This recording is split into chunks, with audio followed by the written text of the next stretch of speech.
The QTIS sale in March is just one of the best, if not the best value sale in the country, in my opinion. There's a buying bench there that usually has a cap on their horses, so the horses are relatively inexpensive, but they race for fantastic money here in Queensland. The QTIS scheme is wonderful, and fillies can run around for close to $80,000 every single Saturday, and the colts are just a little bit less than that, but it's an amazing value for money sale, and there's just good horse after good horse comes through from that. We've sold horses there like Madotti for $80,000 and she ended up winning over $1 million. Buffering came from this sale and he won over $6 million. But they're the big headline horses. The reality is that each and every year there are plenty of horses here that the buyer doesn't have to dig too deep for in their pocket, but they race for terrific money week after week. It's a great value for money sale.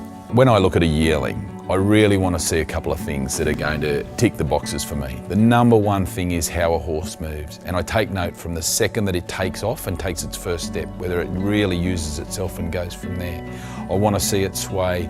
I like horses that are relatively correct through most of their limbs, because you don't want pressure on fetlock joints or knees that don't need to be there. These are big, strong animals, and when they put plenty of pressure on them as older horses, you want them to be as sound a structure as you can. Nice deep girth, great shoulder angle, huge hind quarter, and plenty of power in the back end. But mainly how they walk is the main thing for me. A horse will be an early runner if they've got short cannon bones, which is the bone just below the knee. They've got knees that are close together and not open. They've got that powerful running look about them, and probably ones that are not overly big and raw. They're the ones that look like they're going to just hit the ground and tough and ready to break in straight away. An athlete for me is one that moves well. If you picture one of the big cats walking a lion or a cheetah or something with that sway, and for me, that's what's the real athlete about it. It's the way a horse moves and uses itself.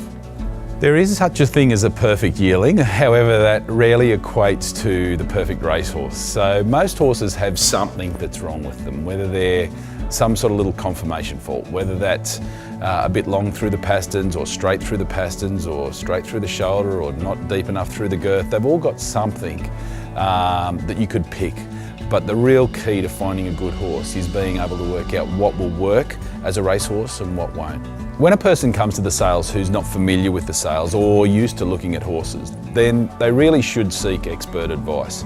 They need to find somebody who they trust, be that a syndicator or a trainer or a breeder, and get their opinion as to which way they should go. So I would think most new people should look for a point of contact, and probably the sales companies would be a good way to start, because they're going to give an independent advice and they can point them in the right direction. But syndication is a great way to kick off. The QTIS scheme in Queensland has been the lifeblood of our industry now for many, many years, and it continues to be so. I'm sure that value for money, when you talk about trainers' fees versus what you can actually get and how achievable it is to win a race, Queensland offers the very best opportunity for new owners to come in.